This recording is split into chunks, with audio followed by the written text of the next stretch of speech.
Hi, everybody.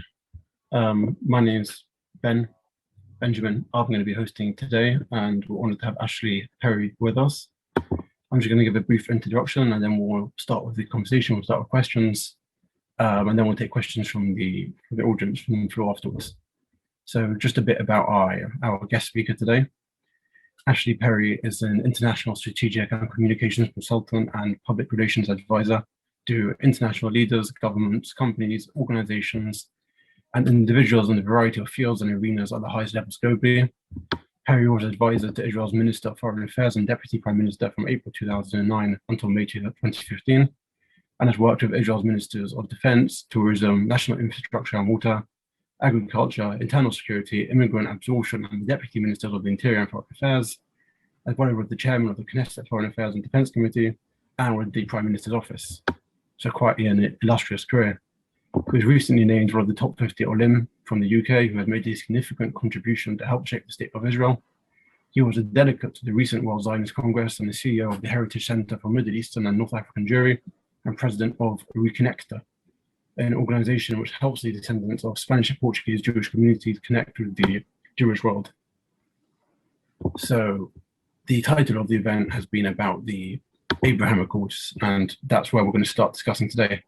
So firstly, I'm sure we're all familiar with the general format of them. However, I'm sure you have a deeper insight than most of us as you work as a political strategist. Even though I understand you didn't work directly on this event, could you perhaps just run us through the basics of the event, of the Accords? What does it entail? What is the stated aims, and how do you see it progressing in the future? Which other countries would sign on, etc.? Sure. Thank you very much, Ben. Good evening. So the Abraham Accords are something which I would argue, at least, are a long time in coming. During my stint in the Israeli government, already going back well over a decade, we had extensive contact and cooperation with many of these and other nations.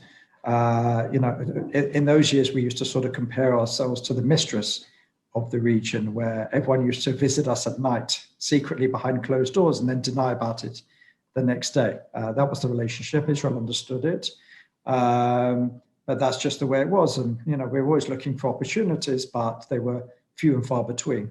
I think in recent years this has changed. This has changed for a number of reasons. Quite simply because I think there are two major factors. I think first of all because most of the nations in the region have understood that the Israel-Arab conflict is over. There hasn't been an open war between Israel and any of its national neighbors. At least, you could even argue the second Lebanon war was between Israel and Hezbollah, but certainly let's just call them, for want of a better description, the more pragmatic Sunni nations, especially in the Gulf. We've never been at war with them. We have no particular beef with them. And as I said, we've had even diplomats reside there, very much under the radar, but I knew quite a few of them when I was in the foreign ministry. But the Abraham Accords was quite historic and unprecedented because this was the first recognition that there was something going on bigger than some of these, behind the scenes contacts. And I think what largely led to them was a number of factors. I think the Iran agreement, the JCPOA, was one, very important because pretty much every other actor, significant actor in the region was against it and is, an opponent or an enemy to some extent of Iran. When people talk about Iran and opponents to the JCPOA, the so-called Iran nuclear agreement, people point to Israel, but the Saudis and other Gulf nations are far more worried about an Iranian nuclear threat than even Israel is, because they know, first of all, many of them, like Saudi Arabia, are in direct conflict with Iranian forces or Iranian proxies in Yemen and elsewhere. And they know that they're on the front lines. There's a sort of, a back and forth going on in the Gulf as we speak between the, as I said, pragmatic Sunni states and Iran. Also, the fight against ISIS was another thing that brought Israel and the pragmatic Sunni nations onto the same side.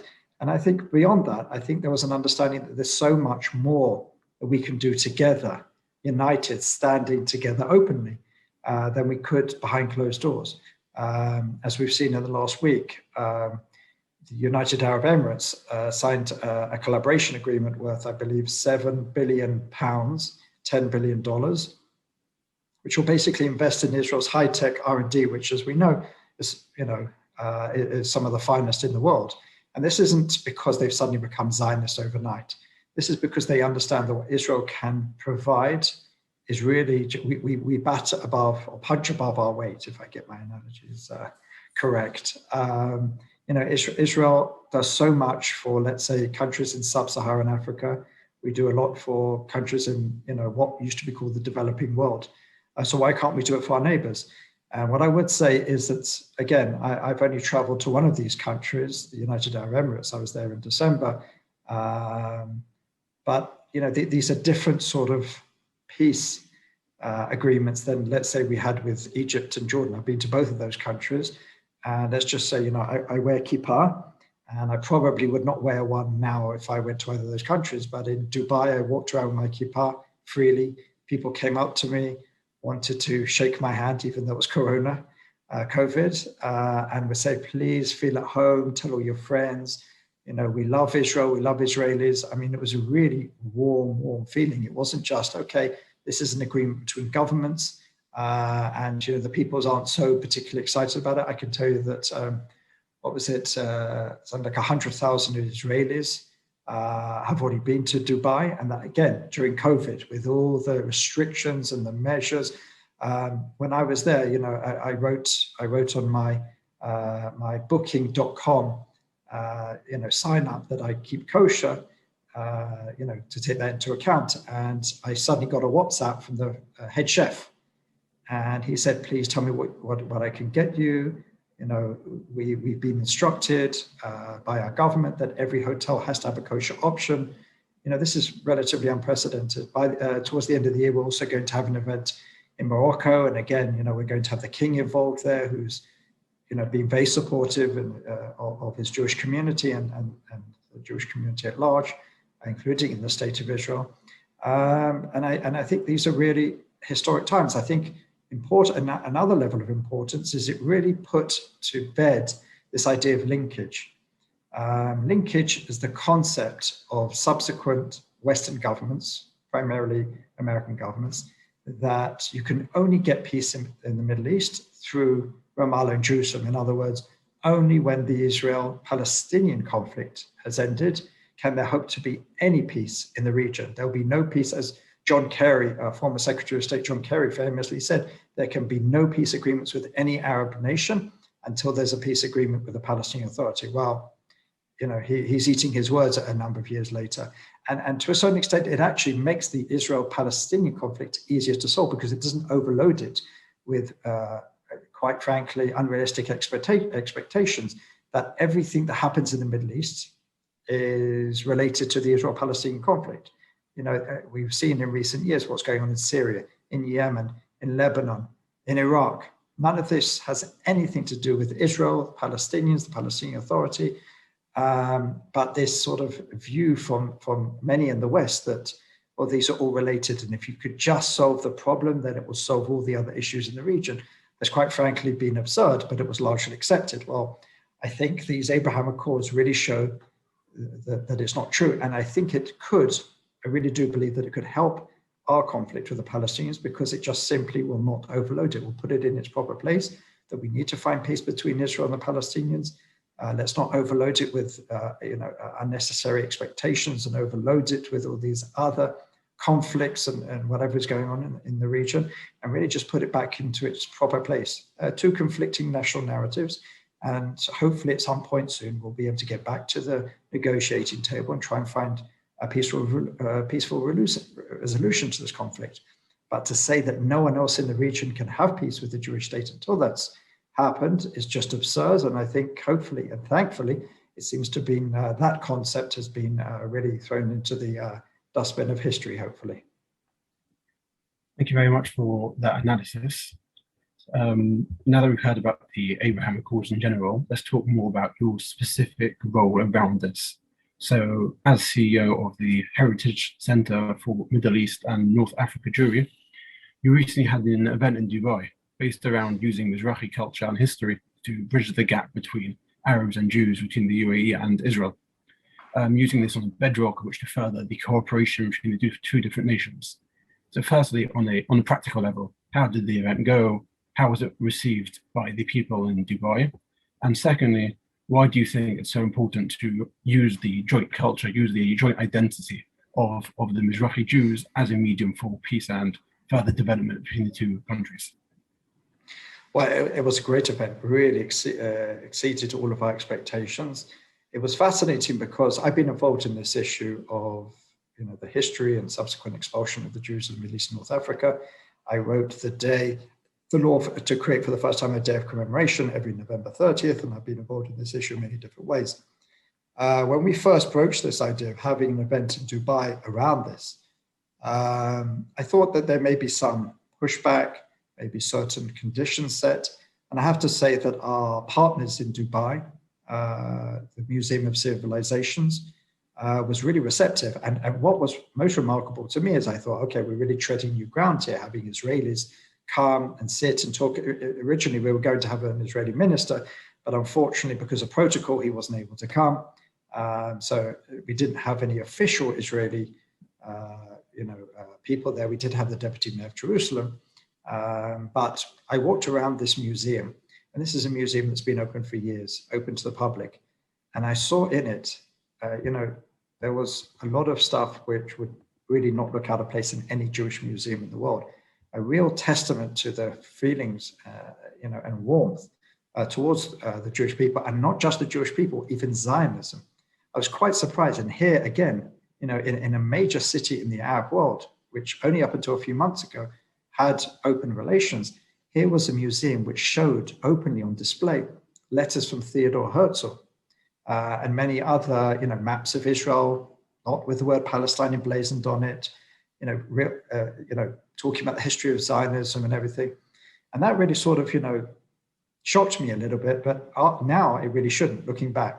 The idea of the event was that, quite simply, the Jews of the Middle East and North Africa, Jews from Arab countries, Mizrachi, Jewry, whatever you want to call this population, which is the majority of the Jews in Israel. When people think of the Jewish people around the world, in England and America, where the majority are Ashkenazim, the majority of Jews in Israel are from the Middle East and North Africa. They did not have a presence in Europe. They have no history in Europe. They're very much indigenous to this region.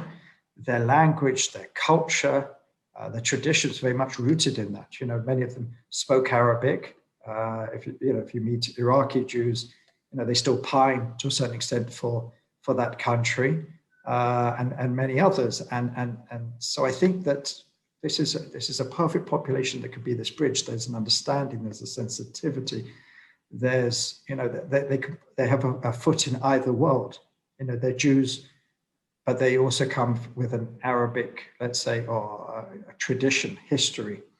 And I think this is an important element that really has to be, sort of broadcast in many different places within the Jewish community, within Israel, within the Arab world, and around the world. And I think it's absolutely important that we, really have that great understanding, because I've always thought that the Mizrachi population can be a great bridge, not just to peace with the wider Arab world, but even peace in the region, even peace with the Palestinians.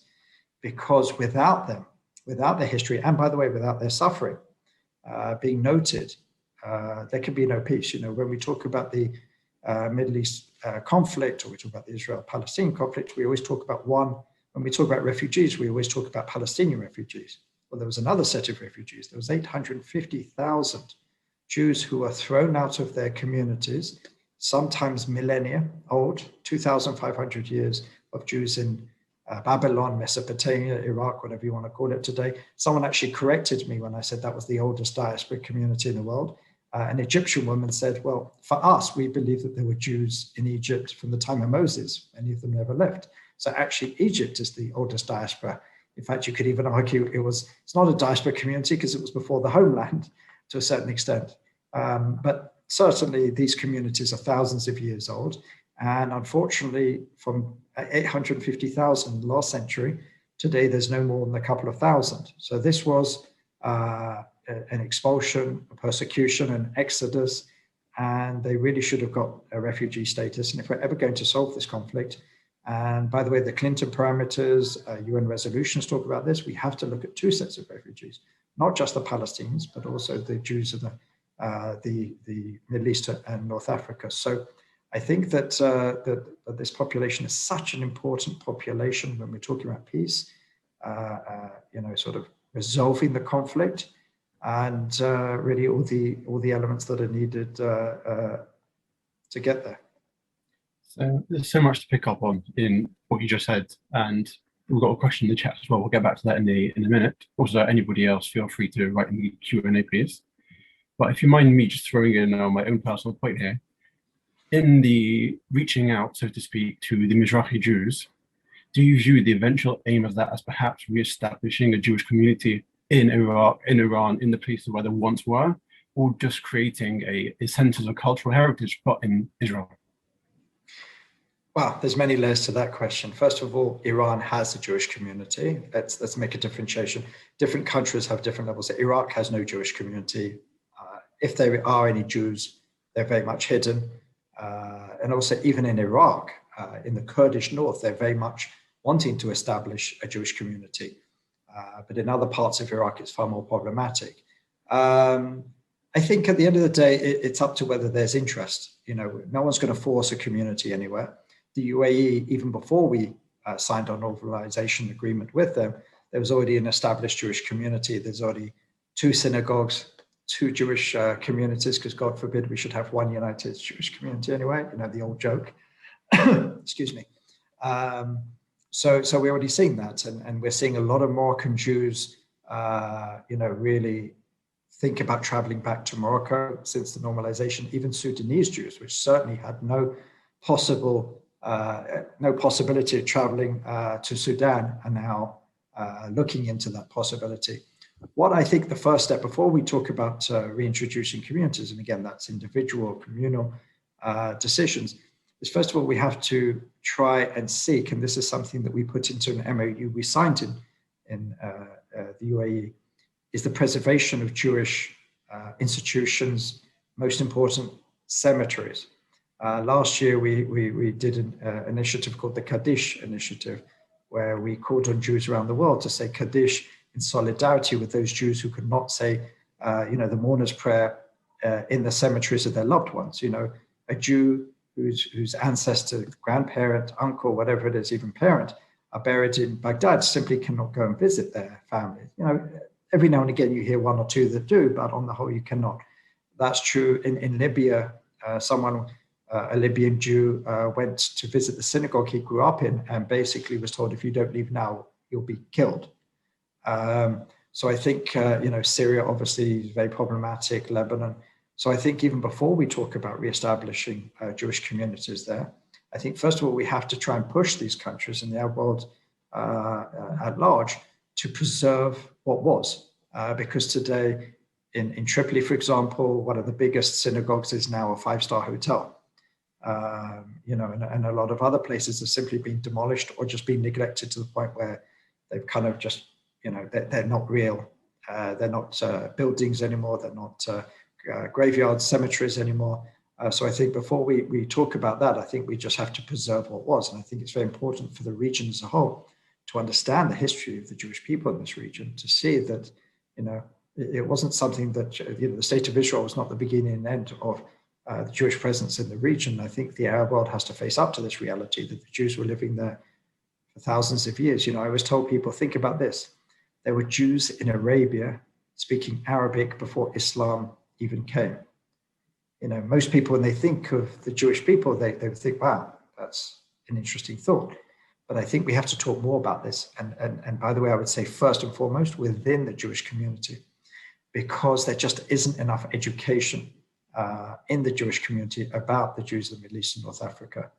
I think from the Jewish school system to any sort of Jewish institutions, religious, secular, educational, youth, whatever they may be, I think it's very important, as well as teaching the history of Ashkenazi Jews, they should also be teaching the history, culture, and traditions of Mizrachi Jewry.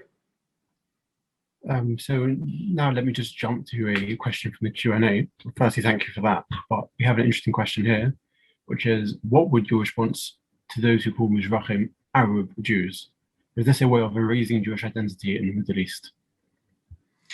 Well, there are some people who use that. Far be it for me to tell anyone how they should self-identify.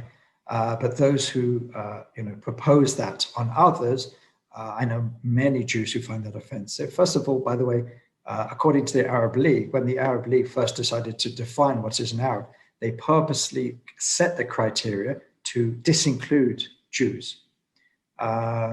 So that's the first thing I would say. Second of all, I would say that don't forget the Jews were in the region before the Arab conquest in the 7th century, 7th and onwards. There were Jews in Iraq when there were no Arabs. Don't forget, most of the Middle East was not, today we call it the Arab world. North Africa wasn't Arab. There were Berber Jews, which predates the Arab conquest and colonization of the region, and many other places. So I think it's historically inaccurate. It's many times to a lot of people who use this do it politically. They like to try and find common cause with the Mizrachim to try and say, well, they're also, disenfranchised Arabs, just like Christian and Muslims are. But I think to a certain extent, I would say to people, look at Jews who came from Arab lands in Israel. What are their views? How do they view themselves? I think that's the most important thing. And I think you'll find very, very few, outside of a few academics in America and London, who refer to themselves as Arab Jews. Thanks. Thank you once again. We have, let's go to the next question in the Q&A. Hi, great to hear from you. You mentioned about giving refugee status to Mizrachi Jews as well as Palestinians in the UN resolution. Should we not put our efforts, asked the person, should we not put our efforts towards positive future-focused solutions instead of claiming victim? Thanks in advance. Yeah. Well, first of all, if we're going to sit and negotiate peace, history has to be brought up. The Palestinians are the ones who bring up the refugees and what happened in the past.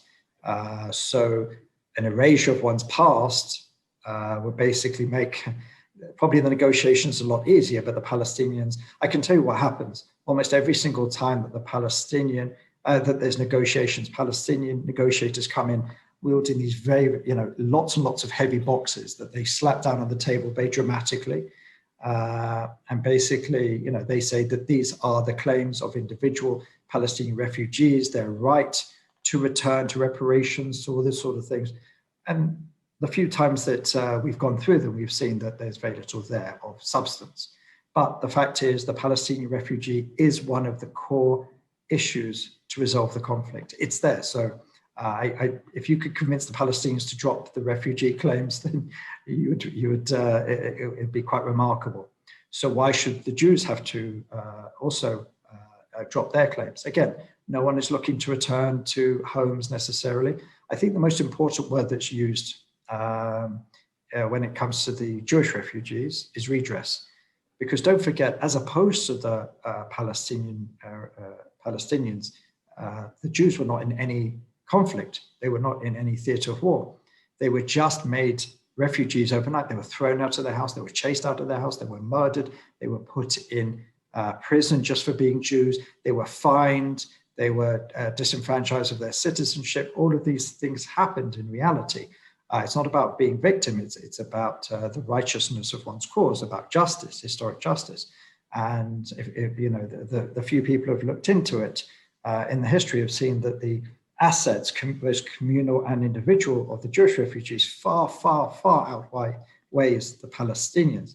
What I think is most important is because, don't forget, if we look into history, half of Baghdadi businessmen in the early part of the 20th century, Cairo, many other places, were Jews. They owned a lot of property worth today in their billions, and they were disenfranchised of it. Sometimes, nationalized or whatever overnight, and sometimes they had to flee the country with clothes on their back. Because of that, Jews simply, in many cases, just don't have the documents to back it up. So one of my suggestions, which I'm glad was taken up when I was working in government, was to go to one of the big accounting, the big four, I think it's called accounting firms, to really do a forensic accounting of what the Jewish communal and individual assets were worth in each country in the Arab world. And I'm glad to see that's underway, and we should have something over the next year. And I think it's, important, because next time, hopefully when we get back to the negotiating table, when the Arab side brings in their big boxes, we'll be able to have something really, really, weighty and neutral to really say, well, not to claim victimhood, but say, if we're going to resolve this conflict, let's resolve all outstanding issues. And I think it's fair that if we're talking about refugees, and as I said, they are a core issue, there's no way of getting away from it, that we also put the Jewish refugee issue down, because many subsequent leaders, many UN resolutions earlier on at least, specifically in UN resolutions, didn't give an appellation to the word refugee. And they left it open because it was considered not just Arab or Palestinian, but also Jewish. Thank you so much. That was incredibly insightful, if I may say so myself. Before we get on to your next main area of focus, which is your reaching out to the forced converts, descendants of the forced converts, there's one last question about the Abraham Accord in the Q&A that we should ask while we're on the topic, which is to what extent, is the relationship with certain heavily autocratic Arab nations sustainable? In Morocco, for example, it seems that the monarchical elite is very open to Jewish communities, but the attitudes of the general populace don't necessarily reflect that. So basically, how much should we be worried about the different human rights abuses that happen in these countries, the autocracies, and the different attitudes between the different classes? I always think it's quite amazing when Israel is accused of having relations with, some of these countries which are monarchies, which are quote unquote dictatorships or whatever they've been classified by others, when every single Western nation on earth has full relations with all these countries. So I'm not sure why the double standard, why Israel should. At the end of the day, A, you don't get to pick your allies. B, you don't get to pick the political system of your allies. If we did, there'd be a very small number of liberal democracies in the world that would just have relations with each other. And that would basically leave out probably 2/3 of the globe. In a perfect world, we'd all live in a liberal democracy with full rights, etc. But I think what's important is, you're right, that it shouldn't just be government to government. It should be within the people. But I think it has to be led by governments at this point. I think if governments, and we've seen in Morocco, for example, shortly after the normalization agreement, the king or the government decided to put Jewish history into the education curriculum.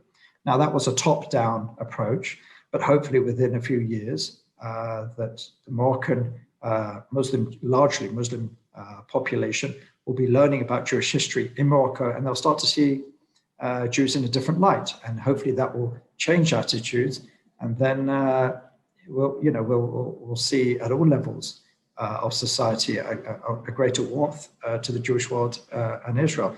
As I said, so far in the UAE, in Bahrain, I haven't been to Bahrain, but some friends of mine who did say equally they were welcomed on the streets by the people. And I think, by the way, in Morocco, again, people I've spoken to, I'm going there later in the year, but people I've spoken to say that there is a relatively warm feeling for Jews. People are happy to see Jews come and visit Morocco, whether they're former Moroccan Jews or not. So I think, we shouldn't be led by the extremists. We shouldn't be led by those who are held hostage to history. Jews and Arabs have no future in the region. We are destined to be enemies. I don't think we should be held hostage by these people. I think we should try and find a better way, a better tomorrow, looking back at the past, being honest with the past, but really looking to the future, because what we're going to do in Morocco, hopefully later in the year, is we're going to borrow the Erasmus project, if you know, that is an EU sort of educational, when students go to each other's countries, exchange programs. We're going to look to do exchange programs across the Arab world and Israel. And I think that will really create a cadre of youth, of future leaders that will really just wonder what took us so long. Decades of so-called animosity, but I think we're really seeing a greater future. So we shouldn't be held hostage to this past. We shouldn't be held hostage to those extremists who believe just because you're a Jew, you must be bad, or just because you're an Arab, you must be bad. I think that we have far more in common. And I think really we should utilize that to charter a better future for both peoples. Thank you so much for that. I think that's the last of the questions the Q&A have about the Abraham Accord. So we'll take this opportunity to move on to the other topic of the conversation, which is more about Mizrachi Jewry and your main involvement in this area as CEO, as chief executive of Reconectar. Correct me if I'm pronouncing it wrong. That's not about Reconectar. That's not about Mizrachi Jewry. That's about reconnecting with the descendants of forcibly. Sorry, I misspoke there. Okay. So let's focus on reaching out to the descendants of the forced converts. I assume most of it dates back to the Spanish Inquisition or thereabouts. So firstly, on the practical level, I'd love to know, how do you go about this? How do you identify families of forced converts, and how do you reach out? Just what the practicalities? Right. So first of all, I come from the Spanish and Portuguese Western Sephardi community. My family was in the UK, one of the first 6 families invited by Oliver Cromwell 360 odd years ago. So for us, the Inquisition, the expulsion, the Anusim, the Bnei Anusim, what they're variously referred to as Moranos, Conversos, crypto-Jews, etc. For us, they're very much part of our present. We still say prayers in our synagogues for those imprisoned, our brethren imprisoned in the Inquisition. So very much that's part of our tradition, it's part of our history, it's part of our mentality. So I've always been interested in this, and I'm not going to go into the story how I got involved with this, let's say, professionally. But what I think is fascinating is that there was an academic genetic study that was undertaken about 1.5 years, 2 years ago on the genetic makeup of the Latin American population. And they didn't go into this looking for Jewish specifically. They just wanted to know, where do they come from? And they found that 1 in 4 people have significant Jewish ancestry. 1 in 4, significant. So if you extrapolate those numbers, you add in the 1 in 3, 1 in 4 Spanish or Portuguese people in the Iberian Peninsula that have significant Jewish ancestry, and a few others, you get to the number 200 million, meaning there are around 200 million, give or take, people around the world, not part of the formal Jewish community, but are the descendants of those Jews in Sepharad, in Spain and Portugal, who were forcibly converted. And that's a remarkable number. It's actually a little bit, quite scary. But what we found, thanks to DNA tests, thanks to genealogical advances, thanks to simple Google searches, these people are realizing their Jewish ancestry by the hundreds and by the thousands all the time. I'm getting questions. I'm getting people reach out to me every single day. I just looked at my strange family tradition of not eating bread around Easter, and I found that there's something called Passover, and that's a Jewish tradition. I found out that I wasn't allowed to point to the stars at night, and I would get smacked by my grandmother. And I realized that's because Jews used to point to the stars at night to see when Sabbath was over, when the moon, for the new moon, etc., etc. I can just go through hundreds of traditions that we as Jews have kept today, and some that we've actually lost, that are replicated by people who don't even know. In the northern part of Brazil, there are whole communities of people, many of them who have no Jewish ancestry, who keep 7 days of mourning after someone dies, and they cover mirrors, and there's just many, many others. So there's many different ways to find them. We know many of the names, not to say that every single person, for example, has the name Perez. My name is Perez, which originally comes from Peretz, which is a biblical name. Not to say that every single person in the world with the name Perez has Jewish ancestry, but it's sometimes a surname, a family name is a jumping off point. It's certainly being used by the Spanish and Portuguese governments to offer citizenship to Sephardi descendants. But there are many, many different ways that we find out, through traditions, through family names, through DNA tests, through genealogy. It's a multi-billion-dollar business. We work with, and we've reached out to all the big ones, Ancestry.com, My Heritage, Family Tree DNA, etc., etc. And they say to us, They say, what do we do with these people? Every day we're getting so many people. I want to know if I have Jewish ancestry. Or it comes back and they say, wow, where does this Jewish ancestry come from? So we decided to create an organization called Reconectar, which means reconnect, because at the end of the day, it's not for me to tell someone else how they should reconnect, or even if they should reconnect. The idea of the organization is to be a place where if someone does want to reconnect, we will then help them. And reconnection could be anything from, let's say one extreme is, I would like to convert or return to the Jewish people formally and fully. On the other end, and we have plenty of those, we say, I'm not looking to do anything with my life. I just want to know more about my ancestry, and thousands of shades of gray in between. So that's what we do at Reconectar. There's many, many things we're doing. At the moment, we're digitizing inquisitorial records. The Inquisition was almost like the Gestapo. They knew everything about everybody all the time. And at the time, it wasn't thankful, but today we can use these records to really understand, about our ancestors. I can trace my ancestry back to the 14th century, partly because of inquisitorial records. So for the first time, we've managed to get access to these records, and we're going to digitize them. So the next person who says, do I have Jewish ancestry? It will make it a lot easier for them to be able to trace their family back, because I know people who have been able to trace their family back, their maternal line back 24 mothers in a row. They went before a Beit Din, a Jewish court, and the Jewish court said, you're as Jewish as I am, welcome back, because that's what they sought. There's a lot of very, very exciting things happening in this space. Thank you very much for that. Interesting to know exactly how the organization works. From a reading of several of your articles and writings online, you've spoken about a few times how the Inquisition has sort of not been spoken about enough. It's not put enough emphasis on, as well as Sephardi history from that point onwards. It's, I don't know the exact terms to use, but it's been a bit lost to history. Firstly, why do you think that is? Why do you think people have focused more on the Ashkenazi side of things, so to speak? And secondly, what can we do about it? Well, first of all, although the first Jews in the UK, in Western Europe, in the Americas, whether North America and Latin America, were Sephardi Jews, the first synagogue in the whole American continent still exists in a town called Recife in the north of Brazil. The first synagogues in North America were Sephardi, were Spanish Portuguese. But over the years, we became a minority.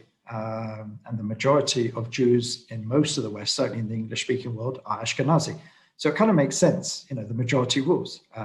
So when we think of Jewish culture, we think of Yiddish, we think of, when we think of, Jewish food, we think of gefilte fish, we think of, what else, cholent, chopped herring, chopped liver.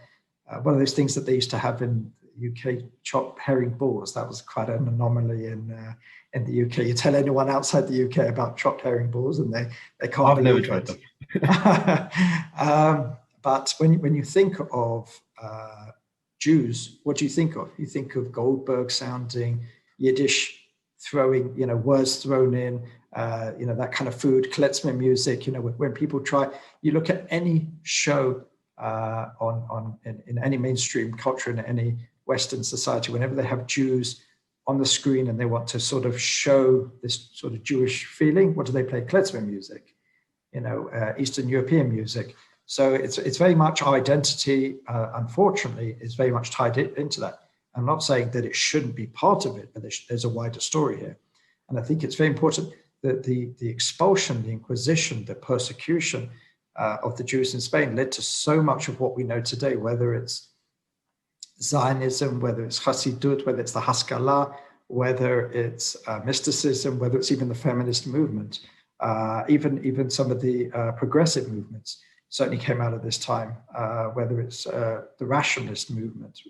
So much of Jewish history was molded and sculpted by Spanish Jewry. And by the way, I would say, if not the majority, at least a very large plurality of Ashkenazi Jews today also had their ancestry in Spain. Because if you look at history, there was very little Ashkenazi community before the 15th century. And there are many, many people. The name Klein, for example, you think it's a typical Ashkenazi name, Klein comes from Catan, and actually denotes that family came from Spain, and it's actually one of the names that the Spanish, and Portuguese governments use for someone who can reclaim the citizenship there. So I think it really has to be taught, and not just Sephardi history, but also, as I said, Mizrachi history. I think we need to tell the story of ourselves as a people without narrow definitions, without exclusivity about one particular story, one particular tradition, and really understand that the Jewish people come in so many shapes and sizes, colors, backgrounds, fragrances, foods, music, and I think we just have to tell the full holistic story of the Jewish people. I think it's so important from the schools, and I always say, before we start telling the outside world about us, I think first of all we have to have that internal conversation, and we have to really understand that the Jewish people are greater than this relatively narrow geographic area, because Jews pretty much, in Israel at least, there are Chinese Jews, African Jews, Asian Jews, Indian Jews, every type of Jew. So I think it's really important that we really inform ourselves, whether it's educationally, culturally, whatever it is, that they are all just as legitimate part of the Jewish people as those from Central and Eastern Europe. Thank you for that. We have two questions here in the Q&A about the practical work of Reconectar from the previous question. So the first question is, on the practical side, do many non-halachic people of Jewish ancestry choose to formally convert to Judaism?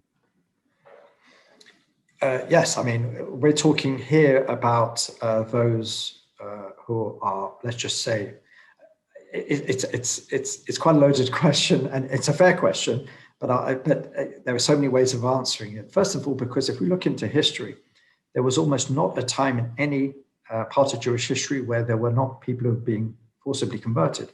So it means that many rabbis had to answer this question: what do we do with someone who's forcibly converted, who are pressured to convert, who are dragged to a baptismal font, or sometimes in Islam, forced to recite the Shahada, the principles of faith, which make you a Muslim.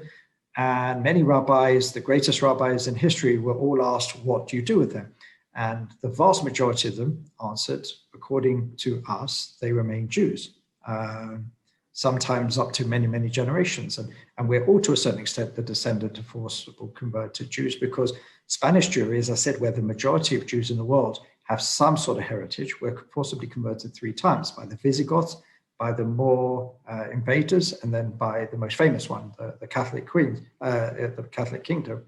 But Hungarian Jewry, German Jewry, French Jewry, Yemenite Jewry, Ethiopian Jewry, Persian Jewry, and many, many others were all at one point forcibly converted. So this is part of us. This is our story. So there are many rabbis who've written throughout history that, for all intents and purposes, people are Jewish, or at least should undergo, maybe, if they want to, of course, we're not forcing anyone, should undergo maybe pro forma, what's called Giyul Chumrah, conversions, where we know that there's some doubt as to their Jewish halachic status. So we perform the rites of conversion without the blessings on some occasions.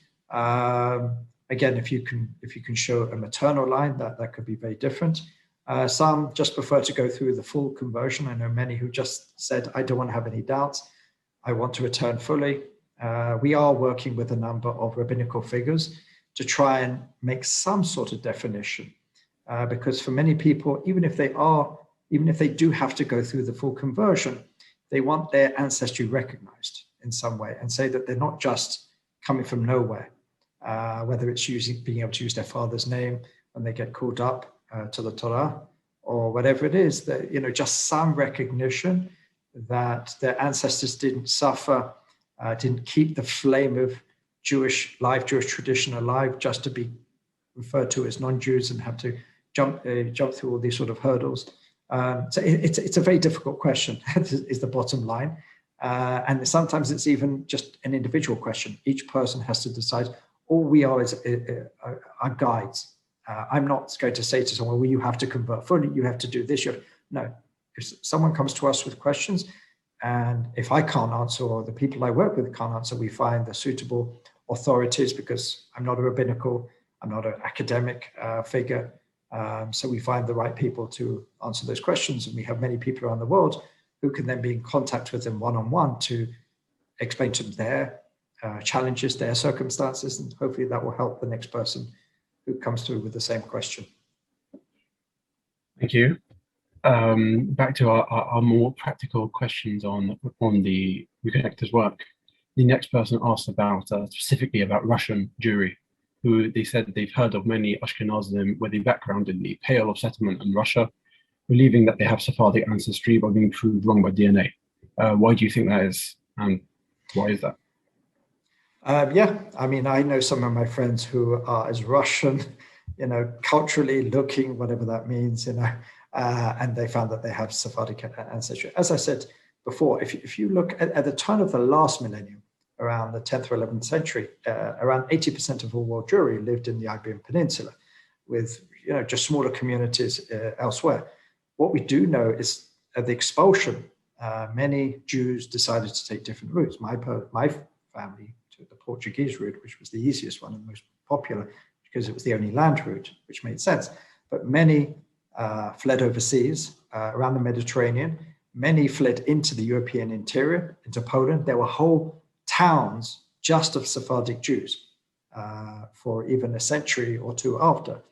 And many of these just basically went as, Jewish migration patterns just moved further and further east to the point where many of them forgot about their Sephardic ancestry. I know a lot of people who said, yeah, we always heard that we had Sephardic ancestry, but we never believed it. And then I did a DNA test.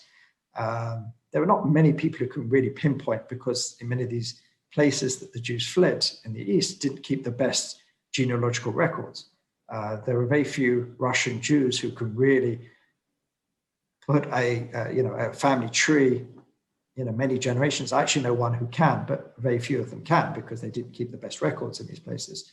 But it's unsurprising that many Jews in the east of Europe, whether it's Poland, whether it's Russia or any of the other former countries of the former Soviet Union, will find major amounts of Sephardic ancestry. Take someone like our Prime Minister, Benjamin Netanyahu, for all intents and purposes, a Jew of Polish stock, Ashkenazi as they come, and Ido Netanyahu, the brother of Benjamin Netanyahu, obviously sharing the exact same DNA, did a DNA test and found out that they have a very high proportion of Sephardic DNA.